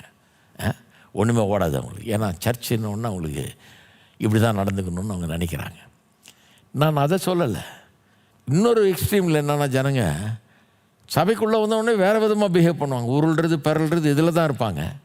வேர்த்து ஊற்றிடுச்சா பார்ப்பாங்க, சத்தம் போட்டுருப்பாங்க. ஆனால் சிந்திக்கிறதுக்கு அவங்களுக்கு நேரமே கிடையாது. இன்னும் கேட்டால் அப்படியே உளுந்து கிடப்பாங்க சிலர். அப்படியே 1.5 மணி நேரம் அப்படியே உளுந்து கிடந்துட்டு ஆராதனை முடிஞ்சோடனே எந்திரிச்சு போயிட்டு, அப்பா என்ன மாதிரி இருந்தது அப்படின்வாங்க. உணர்ச்சிகள் எனக்கு புரியுறது. ஆண்டவரை வந்து ஆராதிக்கிறோம், கைத்தட்டி நல்லா கையை உயர்த்தி சத்தமிட்டு ஆர்ப்பரித்து சந்தோஷமாக களி கூர்ந்து கர்த்தரை ஆராதிக்கிறது ரொம்ப முக்கியம். செலிப்ரேட் பண்ணுறது ரொம்ப முக்கியம். கர்த்தர் செய்த நன்மைகளை எண்ணி பார்த்து அவரை துதிக்கிறது ரொம்ப முக்கியம். அதெல்லாம் தவறே கிடையாது. அதுக்கெல்லாம் அந்த உணர்ச்சியெல்லாம் பயன்படணும். உணர்ச்சி பூர்வமாக அதை செய்யணும் கண்டிப்பாக. ஏன்னா உணர்ச்சி இல்லையா உங்களுக்கு, சந்தோஷம் இல்லையா, அப்படிப்பட்ட ஒரு மகிழ்ச்சி இல்லையா உங்களுக்கு, களி கூறுதல் இல்லையா, இருந்ததுன்னா அதை வெளிப்படுத்தணும். அதில் ஒன்றும் தப்பு கிடையாது. ஆனால் எல்லாத்த காட்டிலும் எது ரொம்ப முக்கியம்? மறுபரிசீலனை செய்வது, சிந்திப்பது, மறுபடியும் சிந்திப்பது, திங்கிங் அகெயின். இப்போ சபைக்கு வரும்போது இந்த திங்கிங் அகெயின் தான் நடக்குது பாருங்கள். திங்கிங் அகெயின் நடக்க ஆரம்பிக்கிறது. எப்படி யோசிக்கிறோம்? கர்த்தரை குறித்து நம்முடைய தவறான எண்ணங்கள் மாற ஆரம்பிக்கிறது. தவறான எண்ணங்களை பிசாசு உள்ளே பூர்த்தி வச்சுருக்கான் பாருங்கள். இதுதான் பிசாசுடைய வேலை. எல்லா ஜனங்களுக்குள்ளேயும் ஏன் தேவனை குறித்த ஒரு பொதுவான எதிர்ப்பு தான் இருக்குது கடவுளை பற்றி. ஏன்னா பிசாசு உள்ளே நுழைச்சது. ஏதேன் தோட்டத்தில் ஏவாள்கிட்ட முதலாக அப்படி தான் பண்ணான் பாருங்கள். 3ஆம் அதிகாரத்தில் ஆதியாகமத்தில் வாசித்து பார்த்திங்கன்னா அங்கே சொல்லியிருக்குது, சாத்தான் வந்து ஏதேன் தோட்டத்துக்குள்ளே நுழைஞ்சி பெண்ணிடத்தில் பேசுகிறான். ஏவாள்கிட்ட என்ன சொல்கிறான்? நீங்கள் தோட்டத்தில் உள்ள சகல விருட்சங்களின் கனியையும் புசிக்க வேண்டாம் என்று தேவன் சொன்னது உண்டோ? சகல விருட்சங்களின் கனியும் புசிக்க வேண்டாம்னு சொன்னது எப்படி பாருங்கள். ஒரு விஷமத்தனம், ஒரு விஷத்தை உள்ளே நுழைக்கலாம். இவ்வளோ மரஞ்செடி கொடிகளை உண்டு பண்ணியிருக்காரு, ஆயிரக்கணக்கான வகைகள். அவைகளை எல்லாமே புசிக்க வேண்டாம்னு சொல்லிட்டாரா அப்படின்றான். எப்படி சொன்னார் ஆண்டவர்? இவைகளெல்லாம் உனக்கு ஆகாரமாக ஏற்படுத்தினேன், இவைகளெல்லாம் நீ புசிக்கலாம்னு சொன்னார். இந்த பிசாசு வந்து இவைகளெல்லாம் புசிக்க வேணாம்னு சொன்னாரான்னு கேட்குறதுலேயே வில்லங்கம் இருக்குது பாருங்கள். அப்போ கடவுள் தீமையானவர், இவ்வளோ பண்ணி வச்சுருக்காரு, இவ்வளோ இருக்குது அவர்கிட்ட. ஆனால் நீ அதை அனுபவிக்கக்கூடாதுன்னு விரும்புகிறாரு. நீ அதில் சந்தோஷமாக இருந்துடக்கூடாது, நீ அதை எல்லாம் ருசி பார்க்கக்கூடாதுன்னு விரும்புகிறார் அவர். கொடுமையானவர் அவர் அப்படிங்கிறது சித்தரிக்கிறான். அது உள்ள அந்த சித்தரிப்பு அந்த பெண்ணினுடைய உள்ளத்தை பாதிச்சிருச்சு. ஏன்னா அவ சொல்கிறா, நாங்கள் தோட்டங்களில் உள்ள விருட்சங்களின் கனியை புசிக்கலாம், தோட்டத்தில் உள்ள விருட்சங்களின் கனியை புசிக்கலாம். எவ்வளோ பெரிய விஷயத்தை எவ்வளோ சாதாரணமாக மட்டுப்படுத்தி சொல்கிறா பாருங்கள். எல்லாத்தையும் ஆகாரமாக ஏற்படுத்தினேன், புசிக்கலாம்னு சொன்னார். அப்படி சொல்லலை இந்தம்மா. எவ்வளோ பெரிய விவகாரம் அது. புசிக்கலாம்னா கொஞ்சம் கூட யோசிக்காத, தாராளமாக சாப்பிடு அப்படிங்கிறார். அதுதான் அதனுடைய அர்த்தம். எல்லாத்தையும் உனக்கு ஆகாரமாக ஏற்படுத்தினா எல்லாம் உனக்கு சாப்பிடலாம் அப்படின்றாரு. அப்படி சொல்லியிருக்க வேணாமா? ரொம்ப சாதாரணமாக சொல்கிறா, தோட்டத்தில் உள்ள விருட்சங்களின் கனியை புசிக்கலாம். ரொம்ப கொஞ்சம் கொடுத்தா மாதிரி சொல்கிறா. அவர் எவ்வளோ கொடுத்துருக்காரு? ஆனாலும் தோட்டத்தில் நடுவில் இருக்கிற விருட்சத்தின் கனியை குறித்து தேவன் நீங்கள் சாகாதபடிக்கு அதை புசிக்கவும் அதை தொடவும் வேண்டாம் என்று சொன்னார் என்றாள். எப்படி சொல்கிறா? புசிக்க வேணாம் தான் சொன்னார். அந்த தோட்டத்தில் நடுவில் இருக்கிற விருட்சத்தின் கனியை புசிக்க வேண்டாம் தான் சொன்னார், ஒளி தொட வேணாம்னு சொல்லவே இல்லை. சொல்லாததை எப்படி சொல்கிறா இப்போது? ஏன்னா உள்ளத்தில் அவன் சொல்ல வந்த அந்த பொய் உள்ளே இறங்கிடுச்சு அவளுக்கு. அவன் என்ன சொல்ல வர்றான்? கடவுள் நீ எல்லாத்தையும் அனுபவிக்கக்கூடாதுன்னு விரும்புகிறாரு, உன்கிட்ட விலைக்கு வைக்கிறாரு, உன் நன்மையை அவர் விரும்புகிறது இல்லை, அவர் பொல்லாதவர் அப்படிங்கிறத நுழைக்க பார்த்தான். அந்த விஷத்தை கொண்டாந்து நுழைச்சான். அந்த விஷம் இவளுக்குள்ளே போயிடுச்சு. அப்போ புசிக்க வேண்டான்னு சொன்ன கடவுளை தொடக்கூட வேண்டான்னு சொன்னார் என்று சொல்லுகிறாள். அதுலேருந்தே தெரியுது இப்படிப்பட்ட பொய்களை பிசாசானவன் இன்றைக்கும் ஜனங்களுக்குள்ளே நுழைச்சிட்ருக்கிறான். கடவுள் உனக்கு உன் சந்தோஷத்துக்கு விரோதமானவர், உன்னுடைய மகிழ்ச்சிக்கு, உன்னுடைய மன நிறைவுக்கு, உன்னுடைய சந்தோஷத்துக்கு விரோதமானவர். நீ நல்லா இருக்கணும்னு அவர் விரும்பலை. அவர் வெறும் ரூல் போடுறவர், ரொம்ப கடுமையானவர், கொடுமையானவர் அப்படின்ற எண்ணம் உள்ள தேவனுக்கு விரோதமான ஒரு பகையை உண்டுபடுத்த அங்கே வைக்கப்படுகிறது. மனம் திரும்புதல் என்ன திரும்ப நடக்குது? மறுபரிசீலனை செய்கிறோம். இப்படி ஒரு எண்ணம் இருக்குது நமக்குள்ள. சரியான எண்ணமா? பிரசங்கியார் இப்படி சொல்கிறாரு, அவர் நல்லவர்ன்றாரு, அவர் எனக்கு நன்மை செய்கிறவர்ன்றாரு, அவர் எனக்காகவே ஜீவனை விட்ட இயேசுன்றாரு. தன்னுடைய குமாரனை எனக்காகவே அனுப்பிச்சாருன்றாரு, என் பாவத்தை அவர் சுமந்துக்கிட்டாருன்றாரு, என்ன அவர் நேசிக்கிறாருன்றாரு, இவ்வளவா உலகத்தை அன்பு கூர்ந்தாருன்றாரு அப்படின்னு மறுபரிசீலனை செய்யும்போது, யோசித்து பார்க்கும்போது அங்கே ஒரு மனமாற்றம் ஏற்படுகிறது. அப்படியே அது ரிவர்ஸ் ஆகுது. பிசாசு உள்ளே போட்ட அந்த பொய், கர்த்தர் கெட்டவர் அப்படிங்கிற அந்த பொய் மாறி கர்த்தர் நல்லவர் என்கிற உண்மை உள்ள வர ஆரம்பிக்குது. அப்போ தவறான எண்ணத்தை மாற்றிக்கொள்ளுகிறோம். அதான் மனம் திரும்புதல். அதை யோபு 40ஆம் அதிகாரத்தில் இன்னொரு சம்பவத்தில் அதை பார்க்கலாம். யோபுனுடைய சரித்திரத்தில் அதை நாம் பார்க்க முடியும். யோபு 40ஆம் அதிகாரத்தில் அதுக்கு வரைக்கும் பார்த்திங்கன்னா ஒரு 36-37 அதிகாரம் வரைக்கும் இந்த யோபுவும் அவனுடைய நண்பர்களும் எல்லாம் பேசி முடிக்கிறாங்க. கடவுளை பற்றி 1000 கருத்துக்களை சொல்கிறாங்க. ஆளாளுக்கு தத்துவம் பேசுகிறார்கள். கடவுள் இப்படி ஆக்கும், அப்படி ஆக்கும், இது அப்படி ஆக்கும், அது அப்படி ஆக்கும் அப்படின்னு எல்லாம் பேசி முடிச்சுட்டு சிலர்லாம் கர்த்தரை குற்றமே சாட்டுகிறார்கள். எல்லாம் பேசி முடிச்சுட்டு பிறகு கர்த்தர் பேசுகிறார். அப்போ சொல்கிறாரு 2ஆம் வசனத்தில் 40ஆம் அதிகாரத்தில், சர்வ வல்லவருடைய வழக்காடி அவருக்கு புத்தி படிப்பிக்கிறவன் யார்? தேவன் பேரில் குற்றம் பிடிக்கிறவன் இவைகளுக்கு உத்தரவு சொல்ல கடவன் என்றார். கடவுளுக்கு பாடம் கற்பிக்கிறியா நீ? நான் கேட்குற கேள்விக்கு பதில் சொல்லணும். ஏற்கனவே கேள்வி கேட்டார். 38-39ஆம் அதிகாரத்தில் வாசித்து பார்த்தீங்கன்னா பிரமாதமான கேள்வி கேட்குறார். வாய் அடைத்து போய் நிற்கிறான் யோபு. கேள்வி கேட்டீங்க சொல்கிறாரு, குற்றம் கண்டுபிடிக்கிறியா நீ? இவைகளுக்கு உத்தரவு சொல்லக்கூடாதா நீ? இதுக்கெல்லாம் பதில் சொல்லு அப்படிங்கிறார். அப்பொழுது யோபு கர்த்தருக்கு பிரதியுத்தரமாக, இதோ நான் நீசன், நான் உமக்கு என்ன மறு உத்தரவு சொல்லுவேன்? என் கையினால் என் வாயை பொத்தி கொள்ளுகிறேன். நான் 2 தரம் பேசினேன், இனி நான் பிரதியுத்தரம் கொடாமலும் பேசாமலும் இருப்பேன்னா. பாருங்க, இப்போ மறுபரிசீலனை நடக்குது. பேசியாச்சு எல்லாத்தையும். பேசின பிறகு இப்போ யோசித்து பார்க்குறான் திரும்பி. ஐயோ, நம்ம இஷ்டத்துக்கு வளவளன்னு பேசிட்டோமே, வாய்க்கு வந்ததெல்லாம் பேசிட்டோமே அப்படின்னு சொல்லி உணர்கிறான். உணரும்போது என்ன சொல்கிறான்? ஐயோ, நான் நீசன், நான் ரொம்ப கேவலமானவன் ஆண்டவரே, நான் பாவி, உமக்கு என்ன மறு உத்தரவு சொல்லுவேன்?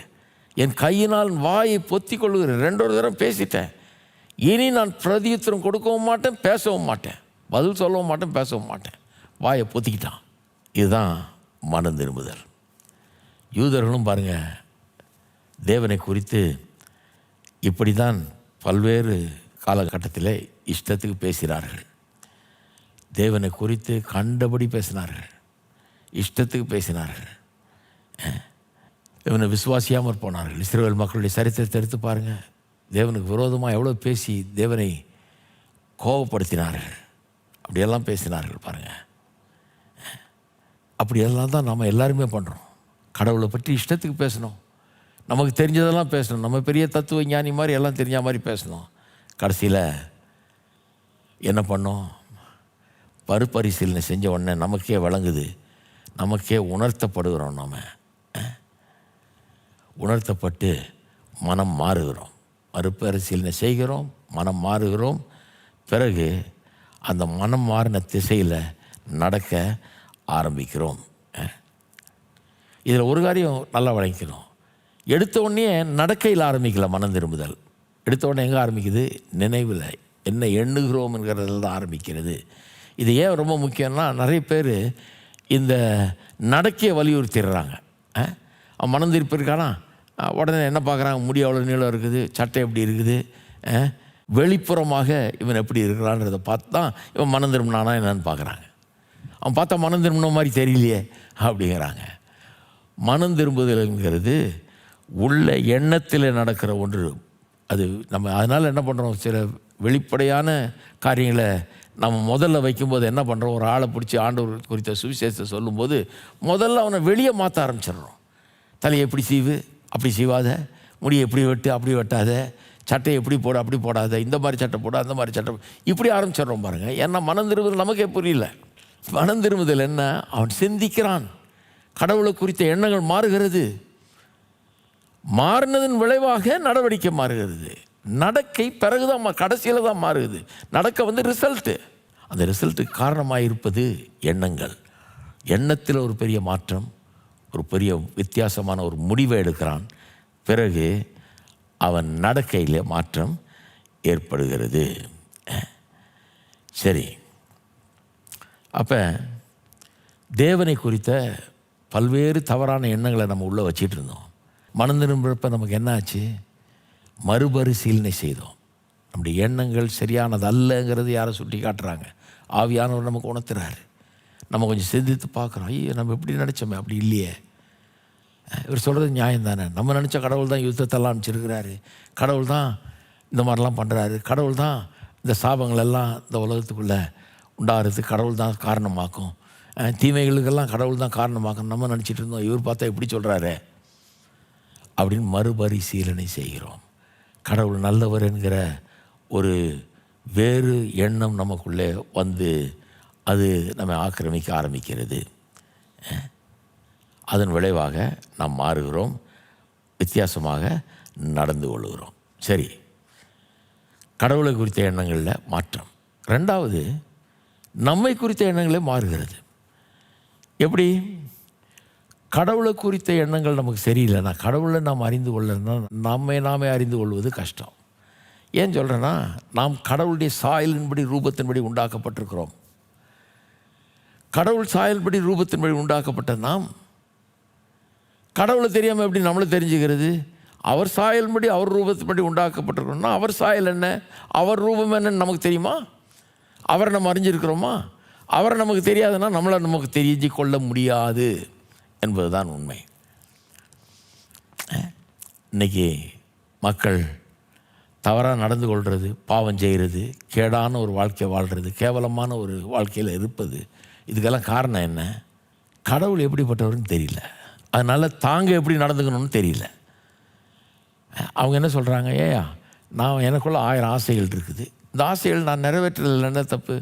கடவுள்னு ஒருத்தர் இருந்தாருன்னா, என்னை படைச்சிருக்காருன்னா எப்படி படைச்சிருக்காரு பாரு, எனக்கு இத்தனை ஆசை வச்சுருக்காரு, இவ்வளோ ஆசைகள் இருக்குது எனக்குள்ள, இந்த ஆசையெல்லாம் நானாக கேட்டேன், எனக்குள்ளே இருக்குது இல்லையா? அப்போ இருக்குதுன்னா அதை நான் தீர்த்துக்கிறது நியாயம் இல்லையா? அதன்படி வாழ்கிறது நியாயம் இல்லையா? தீர்த்துக்கிறதுல என்ன தப்பு இருக்குது? வச்சவர் அவர் தானே, அவரை கேளு. பேசுகிறது கேட்டிருக்கீங்களா? அந்த மாதிரி அப்படி தான் பேசுவாங்க. கடவுளை விலங்குல பாருங்கள். கடவுள் தான் அந்த கெட்ட ஆசையெல்லாம் வச்சார். ஆசை இச்சைகளெல்லாம் உள்ளே வச்சுட்டு, இப்போ இதை செய்யாத, செஞ்சால் பாவம், நரகத்து போவேன்னு அர்த்தம், அவர் தானே வச்சார் அப்படின்னு பேசுவாங்க. எனக்கு கடவுளை தெரியாது. கடவுளை தெரிய வரும்போது நான் கண்டுபிடிச்சது என்னென்னா, கடவுள் பரிசுத்தர். பரிசுத்தர், ஆமாம், சில ஆசைகள்லாம் வச்சுருக்காரு, அது கெட்ட ஆசை கிடையாது. அது ஒரு விதமான அமைப்புக்குள்ளே, திருமணம் என்கிற அமைப்புக்குள்ளே அனுபவிக்கப்பட வேண்டிய சில சந்தோஷங்களை வச்சுருக்கிறார். அது நியாயமான சந்தோஷம், நியாயமான விதத்தில் அதை அனுபவிக்க வேண்டும், தவறான விதத்தில் அனுபவிக்கக்கூடாது. மொராலிட்டின்னு ஒன்று இருக்குது, ஒழுக்கம்னு ஒன்று இருக்குது. கடவுள் ஒழுக்கமானவர், கெட்டது செய்கிறவர் கிடையாது, எப்போது நல்லது செய்கிறவர். அவர் ஒழுக்கக்கேடானவர் கிடையாது, அவர் பரிசுத்தர். நான் பரிசுத்தராக இருக்கிறது போல நீங்களும் பரிசுத்தராக இருங்கள் என்று சொல்லுகிறவர் அவர். அவர் யாருன்னு விளங்கின உடனே எனக்கு திடீர்னு என்ன யாருன்னு விளங்கிடுது. அப்போ அவர் பரிசுத்தர்னா, அவரை போலவே நான் உண்டாக்கப்பட்டிருக்கிறேன்னா, அப்போ அவரை போல அந்த பரிசுத்தமான நல்ல வாழ்க்கையை வாழும்படியாக நான் உண்டாக்கப்பட்டிருக்கிறேன் இல்லையா? எப்படி விளங்குது பாருங்கள். நமக்குள்ளான தப்பான எண்ணங்கள் நம்மளை பற்றி. பொதுவாக உலகத்தில் மனுஷர்கள் தங்களை பற்றி எப்படி நினைக்கிறாங்க, மனுஷர்களை பற்றி என்ன நினைக்கிறாங்க? நீங்கள் பொதுவாக இதை கேள்விப்படுவீங்க. உலகத்தில் பாருங்கள், சொல்லுவாங்க மனுஷர்கள் பொதுவாகவே நல்லவர்கள் தான், நல்லவர்களாக தான் பிறக்கிறாங்க. அவங்க பிறக்கும்போது அப்படியே ஒன்றுமறியாதவர்களாக இன்னசென்ட்டாக பிறக்கிறாங்க. அப்புறம் தான் ஏன் கெட்டு போகிறாங்க, இந்த கெட்டதெல்லாம் கற்றுக்கிறாங்க. நம்முடைய சமுதாயம் அவளுக்கு கற்றுத்தருது. அதை கெட்ட பழக்க வழக்கங்கள் அதனால் உண்டா கற்றுக்கொள்ளுகிற காரியங்கள் அவைகள். பிறக்கும்போது நம்ம எல்லாம் தூய்மையாக பிறக்கிறோம், ஒன்றும் தெரியாதவர்களாக பிறக்கிறோம் அப்படிங்கிறாங்க. ஆனால் வேதம் சொல்லுது, தாவீது சொல்லுகிறான், என் தாய் என்னை பாவத்தில் கற்பந்தரித்தாள், நான் துர்க்குணத்தில் உருவானேன் என்று. எவ்வளோ ஆப்போசிட் பிக்சர் பாருங்கள்.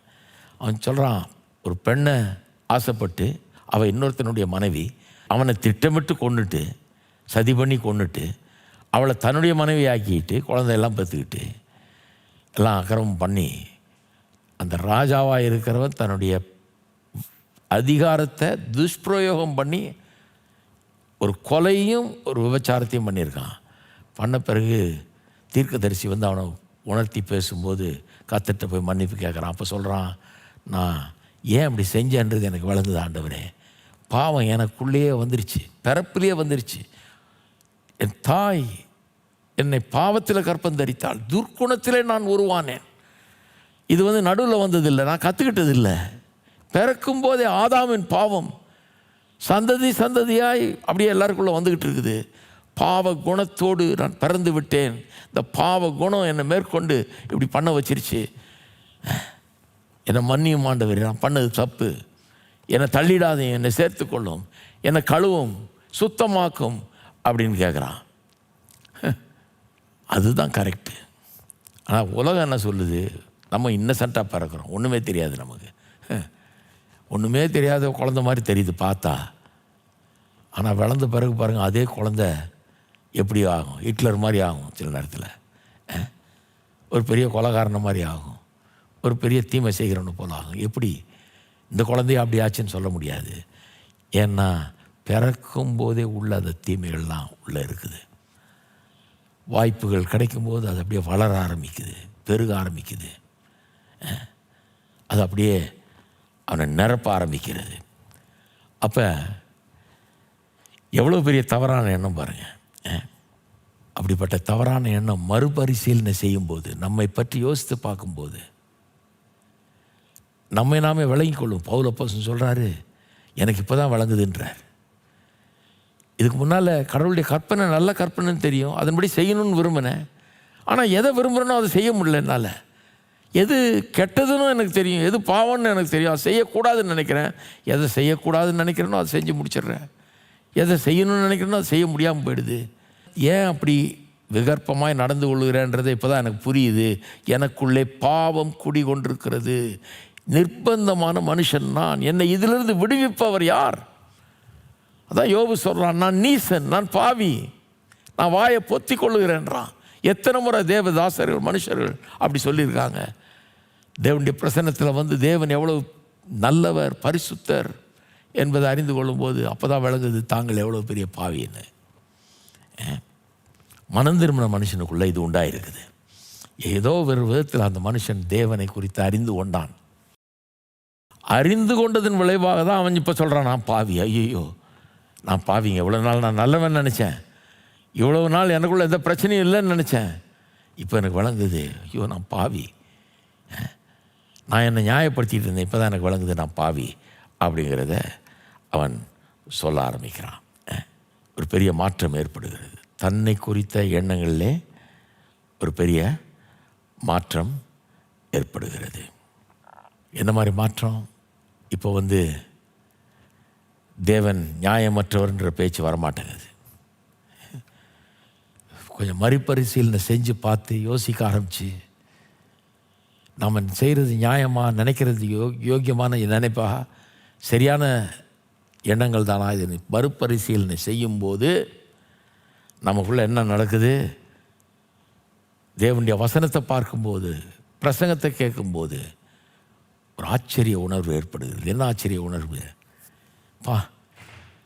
இவ்வளோ பெரிய பாவியாக நான் இருக்கிறேன், இருந்தாலும் கடவுள் என்ன நேசித்து இந்த உலகத்துக்கு வந்து எனக்காக ஜீவனை கொடுக்குறாரு, எனக்கு இவ்வளோ இறக்கம் காட்டியிருக்கிறார், என் மேலே இவ்வளோ மன உருக்கம் உள்ளவராக இருக்கிறார். எப்படி இது? ஒரு ஆச்சரிய உணர்வு ஏற்படுகிறது.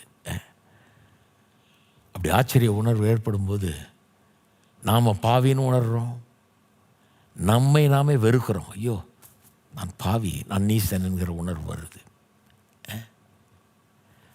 நம்மை நாமே வெறுக்கிறோம். அதனால தான் நான் சொல்கிறேன் மறுபடியும், மனம் திரும்புதல் செய்கையில் ஆரம்பிக்கிறது இல்லை, செய்கை பிறகு வர்றது. எங்கே ஆரம்பிக்குது? எண்ணம். நீங்கள் பாவிங்கிற உணர்வு ஏற்பட்டிருக்கா? அது வந்துருச்சா உள்ள? அது வந்து அதன் நிமித்தமாக மனம் திரும்பினீங்களா? அதன் நிமித்தமாக ஆண்டவர்கிட்ட வந்தீங்களா? ஐயோ ஆண்டவரே நான் பாவி, இவ்வளோ நாள் தெரியாமல் வாழ்ந்துட்டேன், நான் நினச்சிட்டு நான் ரொம்ப நல்லவன், என்னை மன்னியும் அப்படின்னு வந்திருக்கீங்களா? அதுதான் மெய்யான மனம் திரும்புதல். மூணாவது இன்னொரு மாற்றம். ஒன்று கடவுளை பற்றிய எண்ணங்களில் மாற்றம், ரெண்டாவது நம்மை பற்றிய எண்ணங்களில் மாற்றம். மறுபரிசீலனை செய்யும்போது அதெல்லாம் நடக்குது. மன மாற்றம் கடவுளை பற்றிய எண்ணங்களில் மாற்றம், நம்மை குறித்த எண்ணங்களில் மாற்றம். பிறகு எல்லாவற்றை குறித்தும் நம்முடைய எண்ணங்கள் மாறுகிறது. நம்முடைய உலகம், நம்முடைய வாழ்க்கை, எல்லாவற்றை குறித்தும் நம்முடைய மனம் மாறுகிறது. ஒட்டுமொத்த வாழ்க்கையே இப்போ வேறு விதமாக பார்க்குறோம். முன்ன ஒட்டுமொத்த வாழ்க்கையை எப்படி பார்த்தோம்? நம்ம உலகத்தில் பிறந்துட்டோம், இந்த ஒரு வாழ்க்கை தான் இருக்குது. நல்லா தலைதறிக்க ஆட வேண்டியது, கும்மாளம் போட வேண்டியது, அனுபவிக்க வேண்டியது, எல்லா சுகத்தையும் எல்லா நல்லதையும் எடுத்து பிரயோஜனப்படுத்திக்கிட்டு கும்மாளம் போட்டு கொண்டாடி வாழ்ந்து செத்து போய் அப்புறம் அதோடு எல்லாம் முடிஞ்சிருது. ஆகவே இந்த ஒரு வாழ்க்கையை வாழும்போது எவ்வளோக்கு எவ்வளோ அதை நல்லா அனுபவித்து வாழ முடியுமோ, என்னெல்லாம் கிரமம் பண்ண முடியுமோ, என்னதையெல்லாம் அனுபவிக்க முடியுமோ அதெல்லாம் அனுபவிச்சிடணும். எல்லாத்தையும் பார்த்துடணும், ஒரு கை எல்லாத்தையும் அனுபவிச்சிடணும், இப்படி வாழணும். அப்படி தானே யோசித்தோம்? அப்படி தான் நிறைய பேர் யோசிக்கிறாங்க. ஒரு வாழ்க்கை தான்ப்பா, நல்லா அனுபவிச்சுட்டு சாவு, அப்படி வாழ்கிறோம். ஆனால் கேட்ட சத்தியங்களை வைத்து நம்முடைய எண்ணங்களை மறுபரிசீலனை செய்யும்போது, மறுபடியும் சிந்திக்கும்போது மனதில் ஒரு பெரிய மாற்றம் ஏற்படுகிறது, வாழ்க்கையில் பெரிய மாற்றம் ஏற்படுது. அது விளைவாக என்ன ஆகிறது? இப்போது வாழ்க்கையே மாற்றப்படுகிறது. இப்போ கிறிஸ்தவனை கேட்டிங்கன்னா, மனம் திரும்பின கிறிஸ்தவனை கேட்டிங்கன்னா சொல்லுவான், என் வாழ்க்கை கடவுள் வைத்திருக்கிற, எனக்காக வைத்திருக்கிற நோக்கத்தை நோக்கி நான் செல்லுகிற ஒரு பயணம், அதான் வாழ்க்கை. கடவுள் வைத்திருக்கிற நோக்கத்தை நோக்கி நான் சென்று கொண்டிருக்கிறேன். எனக்காக அவர் ஒன்று வச்சிருக்கிறார், அதை நோக்கி போயிட்டுருக்கிறேன். எபிரேயர் 11ஆம் அதிகாரத்தில் ஆபிரகாமை குறித்து வாசிக்கிறோம். அவன் தகப்பன் வீட்டை, அவனுடைய நாட்டை எல்லாத்தையும் விட்டு வர சொல்கிறார். நான் காட்டுற இடத்துக்கு போகணுன்னு சொல்கிறார். எப்படி சொல்கிறார் சொல்லியிருக்குது பாருங்கள். 8ஆம் வசனம், விசுவாசத்தினாலே ஆபிரகாம் தான் சுதந்திரமாய் பெறப்போகிற இடத்திற்கு போகும்படி அழைக்கப்பட்ட போது கீழ்ப்படிந்து தான் போகும் இடம் என்னதென்று அறியாமல் புறப்பட்டு போனான். விசுவாசத்தினாலே அவன் வாக்குத்தத்தம் பண்ணப்பட்ட தேசத்திலே பரதேசியை போல் சஞ்சரித்து அந்த வாக்குத்தத்தத்துக்கு உடன் சுதந்திரராகிய ஈசாக்கோடும் யாக்கோப்போடும் கூடாரங்களிலே குடியிருந்தான். எல்லாத்தையும் விட்டுட்டு கிளம்புனதே பெரிய காரியம். அவன் ஊர், நாடு, இனத்தார் எல்லாத்தையும் விட்டு போகிறான். அதுவே ஒரு பெரிய காரியம். கடவுள் எங்கே அழைக்கிறாரோ அங்கே போகிறான். இதுதான் விசுவாச வாழ்க்கை. முன்ன நான் எங்கே போகணுன்னு நினைக்கிறேனோ அங்கே போவேன், நான் என்ன நினைக்கிறேனோ அதுதான் செய்வேன், ஏன் இஷ்டத்தில் அப்படி வாழ்ந்தோம். இப்போது வித்தியாசம் பாருங்கள். விசுவாச வாழ்க்கை, கடவுள் எங்கே அழைக்கிறார், கடவுள் எங்கே அனுப்புகிறார், அங்கே போகிறேன்னு போகிறான். போயிட்டு அவ்வளோ பெரிய சீமானாக்குறார் கடவுள். அவனை வெள்ளியும் பொண்ணும் வேலைக்காரர்கள் ஆடு மாடுகளுடைய சீமானாக இருந்தான்னு 13ஆம் அதிகாரத்தில் ஆதியாகமத்தில் 2ஆம் வசனம் சொல்லுகிறது. அவ்வளோ பெரிய சீமான் வீடே கட்டாத கூடாரங்களில் கூட இருந்தானா. எப்படி இருந்திருக்கும் அவன் மனைவிக்குன்னு பாருங்கள். ஏன் ஒரு வீட்டை கட்டி தொலையேன், எல்லாம் ஒரு அரண்மனை மாதிரி கட்டுறதுக்கு ஒன்று காசு இருக்குது, அவ்வளோ காசை வச்சுக்கிட்டு வீடே கட்ட மாட்டேன்ற, பேசாமல் கூடாரம் போட்டு அங்கங்கே டென்ட்டு போட்டு குடியிருக்கிற, இது என்ன அப்படின்னு கேட்குறான். அவன் வேணும்னே டென்ட்டில் குடியிருக்கிறான். சிலர் இதை வச்சுக்கிட்டு வீடு கட்டக்கூடாது, நம்ம குடிசைவாசிகளாக தான் இருக்கணும்னு நினைக்கிறான். கிடையாது, அவன் ஒன்றும் குடிசைவாசி கிடையாதுங்க. அவன் பெரும் பணக்காரன். அன்றைக்கி இருந்தவர்களே மிகப்பெரிய பணக்காரன். எல்லாம் உலகமே பார்த்து ஆச்சரியப்படுதான், அவ்வளோ பெரிய பணக்காரன் அவன். அவனுடைய ஆடு மாடுகள் மேயிறதுக்கு பூமி பத்தலைன்றாங்க. அந்த அளவுக்கு மேயிறதுக்கு இடம் இல்லை, அவ்வளோ ஆடு மாடுகள். எப்படி இருந்திருப்பான் பாரு, பெரிய சீமான். அவன் வீடு கட்ட மறுக்கிறான். ஏழையாக இருந்ததுனால இல்லை, ஏழையாக இருக்கணும்னு போதிக்கிற வசனம் கிடையாது அது. வீடு கட்டாதுன்னு கூட அந்த வசனம் போதிக்கல. என்ன போதிக்குது? நாம் நம்முடைய வாழ்க்கையை கடவுளுக்கு அர்ப்பணிச்சிட்டோம். இவன் வாழ்க்கையை கடவுளுக்கு அர்ப்பணிச்சிட்டான். கடவுள் எந்த இடத்த காட்டுறாரோ அந்த இடத்த நோக்கி போய்கிட்டு இருக்கிறான். அதனால தான் அவன் வீடு கட்டல, அந்த கடவுள் உண்டாக்கி இருக்கிற அந்த வாழ்க்கையை நோக்கி போய்கிட்டு இருக்கிறான். அதை காட்டுறதுக்காகவே வேணும்னே அவன் வீடை கட்டாமல் இருந்தான். அதன் பிறகு அவர் சந்ததியாருக்கு கர்த்தர் சொல்கிறாரு, கட்டாத வீட்டில் நீ குடியிருப்பா, நடாத தோட்டத்திலேருந்து சாப்பிடுவேன், வெட்டாத கிணறுலேருந்து குடிப்பேன். அப்போ வீடு கட்டாதன்னு அர்த்தம் இல்லை. 10ஆம் வசனம் பாருங்கள். ஏனெனில் தேவன் தாமே கட்டி உண்டாக்கின அஸ்திபாரங்கள் உள்ள நகரத்துக்கு அவன் காத்திருந்தான். தேவன் தாமே கட்டி உண்டாக்கின அஸ்திபாரம் உள்ள நகரத்திற்கு அவன் காத்திருந்தான். அந்த நகரத்தை நோக்கி நான் போய் கொண்டிருக்கிறேன். தேவனை அழைத்த அந்த இடத்தை நோக்கி நான் போய் கொண்டிருக்கிறேன்னு வாழ்ந்து கொண்டிருக்கிறான். அப்போ வாழ்க்கைனா என்ன? It is a journey in the direction of God. தேவன் என்னை எங்கே அழைச்சிருக்கிறாரோ அங்கே நான் போய் கொண்டிருக்கிறேன்ங்கிறது தான் வாழ்க்கை. நான் இங்கேருந்து நான் நினச்சபடியெல்லாம் வாழ்க்கை அனுபவிக்கிறேன்றது வாழ்க்கை இல்லை. தேவன் என்னை எங்கே அழைச்சாரோ அங்கே நான் போய் கொண்டிருக்கிறது தான் வாழ்க்கை. இங்கேருந்து என் ஆசாபாசங்கள் எல்லாம் எப்படியெல்லாம் நான் தீர்த்துக்கலாம், எப்படியெல்லாம் அதையெல்லாம் திருப்திப்படுத்தி கொள்ளலான்னு நினச்சி அதன்படி செய்கிறதில்ல வாழ்க்கை. தேவன் என்ன செய்ய விரும்புகிறாருன்னு எண்ணி பார்த்து அதன்படி வாழ்வது தான் வாழ்க்கை. அப்படி வாழுகிறான். எல்லாத்த பற்றியும் ஒரு அப்போ டோட்டலாக வித்தியாசமான எண்ணம் வந்துடுச்சு. குடும்பத்தை பற்றி, வேலையை பற்றி, தொழிலை பற்றி, தனக்குள்ள சொத்துக்களை பற்றி, பணத்தை பற்றி, வெள்ளியும் பொன்னியும் பற்றி, எல்லாத்த பற்றியும். அதெல்லாம் இல்லாமல் இல்லை, அவனுக்கு ஏராளமாக இருக்குது. ஆனால் எல்லாமே கடவுள் எனக்காக வைத்திருக்கிற நோக்கத்தை நிறைவேற்றுவதற்காக கடவுள் எனக்கு கொடுத்தது அப்படின்றத அவன் எண்ணி பார்க்கிறான். அப்போ மறுபடியும் பாருங்கள், எண்ணத்தில் மாற்றம் தான் முதல்ல ஆரம்பிக்குது, நடவடிக்கை இல்லை. எண்ணம் அங்கே மனம் மாறுதல் நடக்குது, அதன் விளைவாக அதன்படி நடந்து கொள்ளுகிறான். அப்போ எப்பேற்பட்ட ஒரு மாற்றம் ஆபிரகாமுக்குள் ஏற்பட்டது, எப்பேற்பட்ட மாற்றம் உங்களுக்குள்ளும் எனக்குள்ளும் ஏற்பட்டிருக்கிறது என்பதை கவனிக்கணும். அப்போ அப்படிப்பட்ட ஒரு மாற்றத்தை உண்டு பண்ணுவதற்காக தான் தேவன் நமக்கு தயவை காட்டி கொண்டிருக்கிறார். அவருடைய தயவு, பொறுமை, நீடிய சாந்தம். கடவுள் ஏன் நம்மகிட்ட அவ்வளோ பொறுமையாக இருக்கிறார்? எவ்வளோ அக்கிரமம் பண்ணுறோம், எவ்வளோ பாவம் பண்ணுறோம், எவ்வளோ ஒரு கீழ்ப்படியாமையில் வாழ்கிறோம், நிறைய நேரத்தில் சகிச்சிட்டு இருக்கிறாரு. மனம் திரும்புவதற்கு ஏதுவாக இந்த தயவு, அதாவது அவர் காட்டுற தயவு, அவருடைய கிருபை, அவருடைய ஆசீர்வாதங்கள் நம்மை உணர வைக்க வேணும். ஐயோ, கடவுள் இவ்வளோ நான் அக்கிரமம் பண்ணி என்னை இவ்வளோ ஆசீர்வச்சிருக்காரே, அப்போ நான் அவர்கிட்ட திரும்ப வேணாமா, அவருடைய நோக்கத்துக்காக நான் வாழ வேணாமான்னு ஒரு உணர்வை எனக்குள்ளே உண்டு பண்ணும்படியாகத்தான், அதற்காகவே தான் அவர் தயவை காட்டுகிறாராம். தேவ தயவு நீ குணப்படும்படி உன்னை ஏவுகிறது என்று அறியாதிருக்கிறாய் என்றார். அப்போ யோசிச்சு பாருங்கள், இந்த உலகம் எவ்வளோ கேடு உள்ளதாக இருக்கிறது, எவ்வளோ பொல்லாததாக இருக்கிறது, தேவனை எதிர்க்கிறதாக இருக்கிறது, பயக்கிறதாக இருக்கிறது, மதிக்காத ஒரு உலகமாக இருக்கிறது. தேவனுக்கு விரோதமாய் பேசுகிற மக்களாய் நேயர் இருக்கிறார்கள். இருந்தாலும் எவ்வளவு ஆசீர்வாதம் கர்த்தர் பொழிந்தருளி இருக்கிறார். இரவும் பகலும் சரியாக வந்து போகுது. சூரிய ஒளி நமக்கு கரெக்டாக கிடைக்குது. மழை காலத்தில் கரெக்டாக மழை பெய்யுது. எல்லா தேவ ஆசீர்வாதங்கள் நமக்கு உண்டாகுது. நம்முடைய நிலங்கள் விளையுது, மரங்கள் காய்க்கிறது, நம்ம சாப்பிட்றோம். இந்த பொல்லாத உலகத்துலேயும் இந்த பழங்கள்லேயும் தானியங்கள்லேயும் காய்கறியிலையும் புல் பூண்டுகள்லையும் அவ்வளவு ருசி, விதவிதமான ருசி, ஆயிரக்கணக்கான வகையான ருசிகள் இருக்கிறது. கர்த்தருடைய இரக்கம், தயவு, அவருடைய கிருபையை நீங்கள் எண்ணி பாருங்கள். அவ்வளோ தயவு காட்டுறார் கர்த்தர். எதுக்கு அவ்வளோ தயவு காட்டுறாரு? ஏன்னா நாம் குணப்படும்படி, அது நம்ம ஏவட்டும் என்று காட்டுறார். அவர் சொல்கிறாரு, பவுல் சொல்கிறாரு, நீ தயவை நீ சீப்பாக நினச்சிடாத, கடவுள் காட்டுகிற தயவை தப்பாக நினச்சிடாத. அவர் காட்டுற தயவை சிலர் வேறு விதமாக நினைக்கிறாங்க. பேதுருவில் வாசித்து காமிச்சேன் உங்களுக்கு, 1 பேதுரு 3ஆம் அதிகாரத்தில்.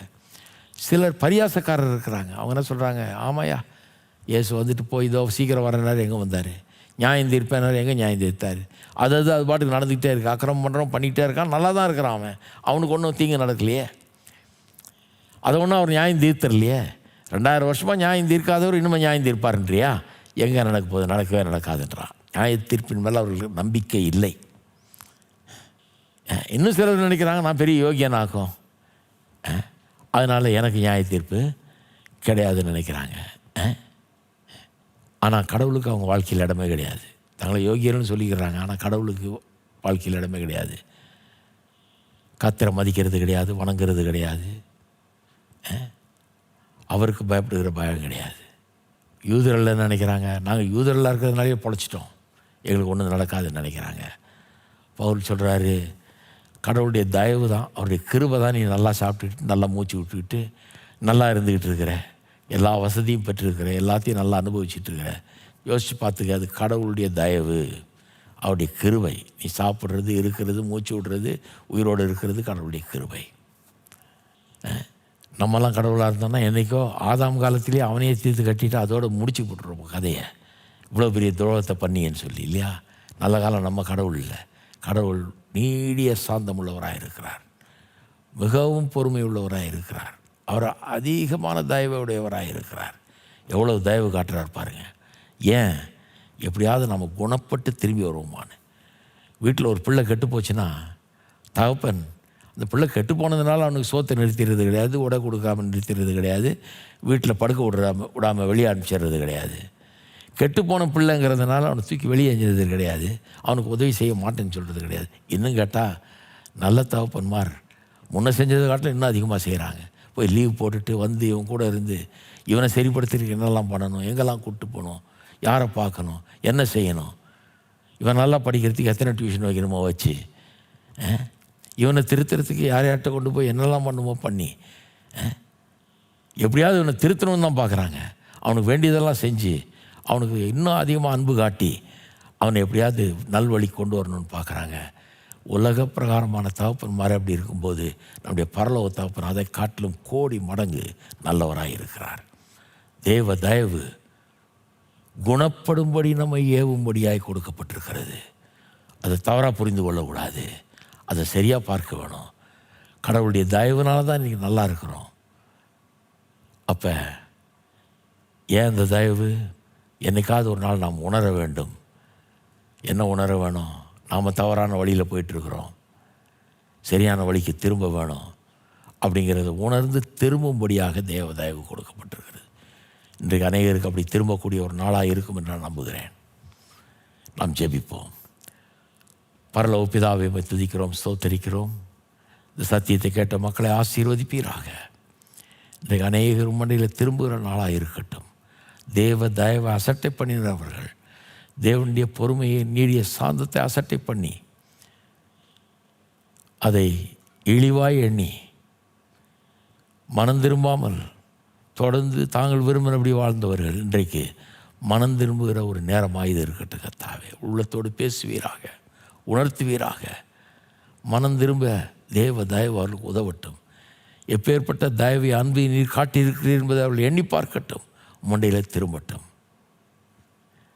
இன்னும் விசுவாசிக்கிற எங்களுக்கு, மனம் திரும்பி இருக்கிற எங்களுக்கு இது உள்ளத்தில் பூரிப்பை உண்டாக்கட்டும். எப்பேற்பட்ட ஒரு நல்ல மனம் திரும்புவதை எங்களுக்கு நீர் கட்டளையிட்டிருக்கிறீர். எங்களுக்கு எவ்வளோ தயவு காட்டி எங்களை மனம் திரும்ப வைத்திருக்கிறீர் என்பதை எண்ணி பார்க்கிறோம். தவறான வழியில் நாங்கள் சென்ற காலத்தில் எங்களை கைவிடாமல் தொடர்ந்து உடைய தயவு எங்களை பின்தொடர்ந்து வந்து எங்களை மண்டையில் ஆதாயப்படுத்தி கொண்டதே அந்த தயவுக்காக உமக்கு ஸ்தோத்திரம். சத்தியத்தை கேட்கிற ஒவ்வொரு விசுவாசியும் இன்றைக்கு பூரிக்கட்டும்.